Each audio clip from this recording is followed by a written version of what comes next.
नीचे फांसी है।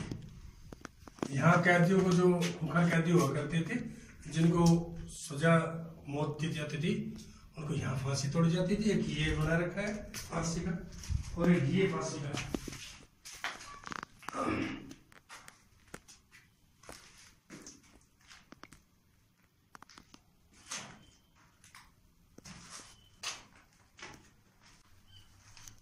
ये क्या है नरेश जी? ये यहाँ का तहखाना था, सुरंग भी थी। अच्छा। तो यहाँ की जो बेगम थी, वो यहाँ से नहाने के लिए अपनी सखियों के साथ गोल बावड़ी में जाया करती थी। अच्छा, गोल बावड़ी जो 1 किलोमीटर है, जो अपने झज्जर रोड पे करीब यहाँ से 1 किलोमीटर का एरिया है। तो उस 1 किलोमीटर में वो स्नान करके वापस आया करती थी।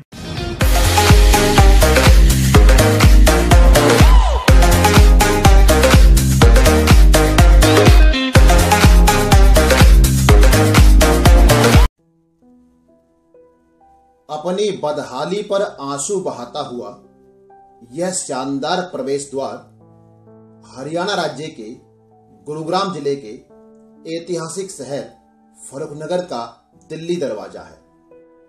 और इसी दरवाजे से होकर हम आपको इस ऐतिहासिक शहर की सबसे शानदार इमारत तक लेकर जाएंगे, जिसका नाम है शीश महल।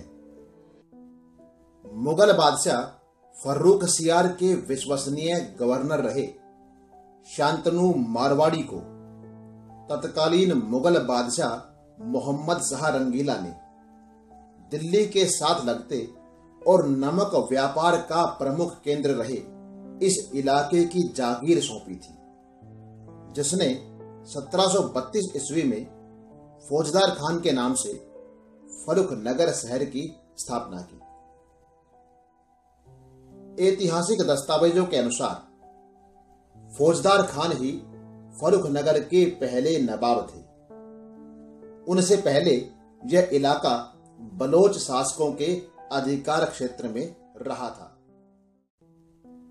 फौजदार खान ने अपने शासनकाल के दौरान फर्रुखनगर में अनेक इमारतों का निर्माण कराया, जिनमें सबसे प्रमुख है यह शानदार इमारत, जो कि शीश महल के नाम से जानी जाती है। ऐतिहासिक दस्तावेजों के अनुसार यह इमारत फर्रुखनगर के नवाबों का आधिकारिक निवास स्थान था, लेकिन लोगों ने अपनी सुविधा के अनुसार अनेक मनगढ़ंत कहानियां इसको लेकर बना ली हैं। यह विशालकाय दरवाजा ही शीश महल का एकमात्र प्रवेश द्वार है। हम इसी दरवाजे से अंदर जाएंगे और इस इमारत के कोने कोने से आपका परिचय कराएंगे। मुख्य द्वार से प्रवेश करते ही एक शानदार 2 मंजिला इमारत नजर आती है, जो कि नक्काशी व कारीगरी का नायाब नमूना है। लेकिन आंगन में खड़े होकर जब चारों ओर नजर घुमाते हैं तो हर तरफ बेबसी और लापरवाही का मंजर नजर आता है, जिसके चलते एक शानदार महल खंडहर में तब्दील होता जा रहा है। मुगल कालीन इमारतों, महलों व किलों में दीवान ए आम या कचहरी का विशेष महत्व हुआ करता था। इलाके के समस्त प्रजाजन अपनी फरियाद लेकर दीवान ए आम या जनता दरबार तक पहुंचा करते थे। अतः तत्कालीन मांग के अनुसार नवाब फौजदार खान ने भी अपने दरबार हाल को बहुत ही शानदार तरीके से बनवाया था।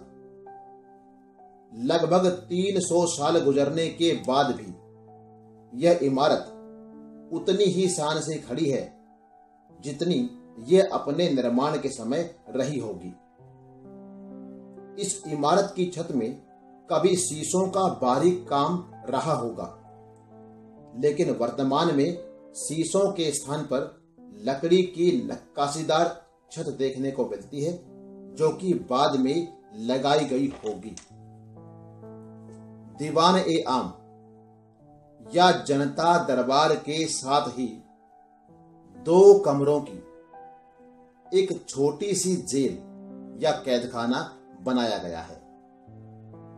दीवारों की मजबूती व सुरक्षा व्यवस्था के आधार पर अनुमान लगाया जा सकता है कि इन काल कोठरियों में विशेष कैदियों को ही रखा जाता होगा। कैदखाने के साथ ही 2 कमरों का ही फांसी घर भी बनाया गया है, जो कि अपनी विशेष संरचना के लिए जाना जाता है। फांसी घर की छतें ऊपर से खुली व गोलाकार हैं।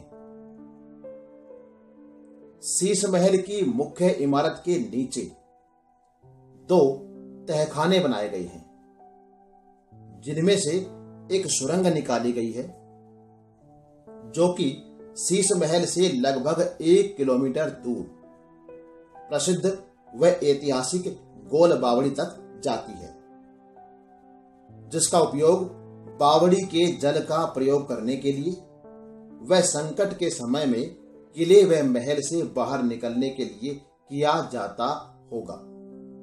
लेकिन वर्तमान में सुरंग को स्थायी रूप से बंद कर दिया गया है।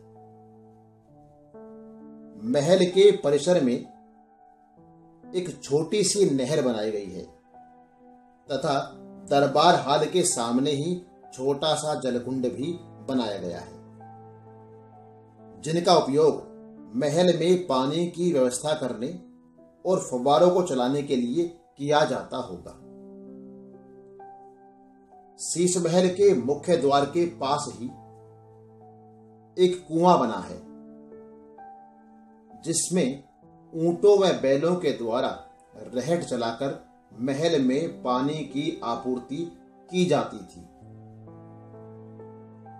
शीश महल की मुख्य इमारत के ठीक सामने 1857 के प्रथम स्वतंत्रता संग्राम में कुर्बानी देने वाले वीरों की याद में एक शहीद स्मारक बनाया गया है, जो कि निश्चित तौर पर बाद में बनाया गया है। फर्रुखनगर के अंतिम नवाब अहमद अली खान ने प्रथम स्वतंत्रता संग्राम में बढ़ चढ़कर भाग लिया था। 3 दिन तक चले भीषण युद्ध के बाद 20 मई 1857 को नवाब को बंदी बना लिया गया और उन पर देशद्रोह का मुकदमा चलाया गया। 24 जनवरी 1858 को नवाब अहमद अली खान को बल्लभगढ़ के राजा नाहर सिंह और झज्जर के नवाब अब्दुल रहमान के साथ दिल्ली के प्रसिद्ध चांदनी चौक पर फांसी पर लटका दिया गया। उनकी वीरता को याद करके हमारा सीना गर्व से चौड़ा हो जाता है। लेकिन ऐसे वीरों की कर्म भूमि रहा यह ऐतिहासिक शीश महल और इस पूरे महल का परिसर आज अपनी बदहाली पर आंसू बहा रहा है। महल की दीवारें टूट गई है, छतें टूट गई है, लेकिन उम्मीद है मेरे इस प्रयास के बाद प्रशासन व राजनेताओं को एक सबक मिलेगा और इस इमारत के जीर्णोद्धार के लिए गंभीरता के साथ प्रयास किया जाएगा।